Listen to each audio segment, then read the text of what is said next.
Kitchen मध्ये आपल्या सर्वांचं मनपूर्वक स्वागत। आपण नवरात्री स्पेशल उपवासाचे काही पदार्थ पाहणार आहे। त्यात आज सुरुवातीला आपण उपवासाची भाजणी करूया। त्यासाठी मी 4 वाटी भगर स्वच्छ निवडून धुवून आणि कोरडी वाळवून घेतली। त्यानंतर राजगिरा 2 वाटी राजगिरा स्वच्छ निवडून घेतलेला आहे आणि 1 वाटी साबुदाणा। तर मी प्रमाण सगळं वाटीच्या प्रमाणात घेतलेलं आहे। तर ही 4 वाटी भगर 4 2 1 असं प्रमाण घेतलेलं आहे। प्रमाण जर बरोबर असलं तर आपली भाजणी पण छान होते, म्हणून आपण प्रमाणात घ्यायचं। चला तर आता आपण भगर भाजायला घेऊ। इथे मी गॅसवर एक जाड बुडाची कढई ठेवून घेतलेली आहे। कढई मोठी आहे त्यामुळे मी एकाच बॅचमध्ये पूर्ण भगर भाजणार आहे। मंद गॅसवरती छान भाजायची आपल्याला।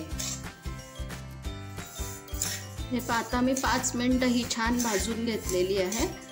त्याचा थोडासा रंगही बदललेला आहे। पण राजगिरा भाजायला घेऊ।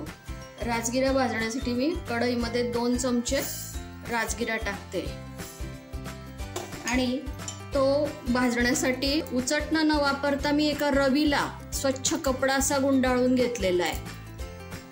दोरा लावून बांधून घेतलेला आहे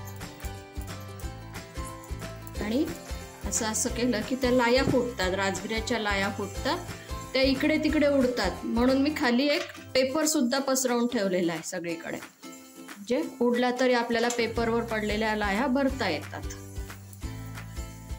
गॅस मोठाच ठेवायचा आणि मग पटापट फुटतात त्या।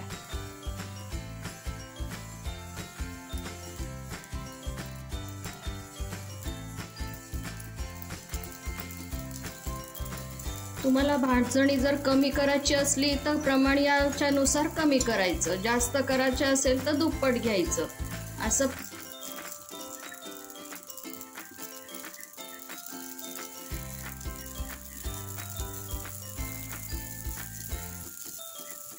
गॅस मोठा असल्याने पटापट फुटतात त्या। जरा काळजीपूर्वक करावं लागतात हे। बघा किती छान फुललेले आहे। एका पसरट भांड्यात काढून घेऊ आपण। बघा अशा प्रकारे आपल्या राजगिऱ्याच्या लाया फोडून तयार आहे। आता आपण साबुदाणा भाजायला घेऊ। साबुदाणा सगळ्यात शेवटी टाकायचा, म्हणजे तो काही वेळेस कढईला चिटकतो, पण टाकल्यापासून तो सतत आपण उचटण्याने फिरवत राहायचं, म्हणजे चिटकणार नाही। साबुदाणा अगदी खरपूस होईल तोपर्यंत भाजायचा छान, नाहीतर मग थालीपीठ कडक होतात। बघा साबुदाण्याचा रंग सुद्धा बदललेला आहे, हलकासा लालसर झालेला आहे, छान खरपूस भाजून झालेला आहे। मी आता गॅस बंद करते आणि एका पसरट भांड्यात काढून घेते। 1 चमचा जिरं घेतलेलं आहे। जिरं भाजण्यासाठी छोटी कढई घेतलेली आहे। काहींकडे उपवासाच्या दिवशी जिरं खात नाही, पण जिरं टाकलं की चव येते, त्यामुळे मी आज जिरं टाकलेलं आहे। हे बघा, हे आता भगर, साबुदाणा, राजगिरा सगळं थंड झालेलं आहे। आता आपण हे मी आता घरघंटी चक्कीवरून दळणार आहे। हे तुम्ही बाहेरून सुद्धा दळून आणू शकता।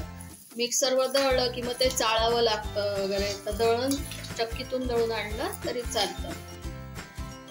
ही भाजणी जर तुम्ही एकदा करून ठेवली तर त्यापासून आपण थालीपीठ करू शकतो, धिरडे, पुऱ्या, वडे, शिरा सुद्धा करता येतो या भाजणीचा। असे अनेक पदार्थ करता येतात। तर आपण आता ही दळून घेऊ। चला तर आता आपली भाजणी तयार आहे। 9 दिवसांचे उपवास म्हटले की रोज रोज तेच खाऊन कंटाळा येतो, तेव्हा ही भाजणी करून ठेवली तर पॅक डब्यात ठेवायची आणि ती ठेवली की 2-3 महिने छान राहते, चांगली राहते। तर तुम्ही पण या नवरात्रात या सर्व पदार्थांचा आस्वाद घ्या आणि माझ्या चॅनलला सबस्क्राईब केले नसेल तर वाट पाहू नका, लगेचच सबस्क्राईब करा, लाईक करा, शेअर करा। धन्यवाद।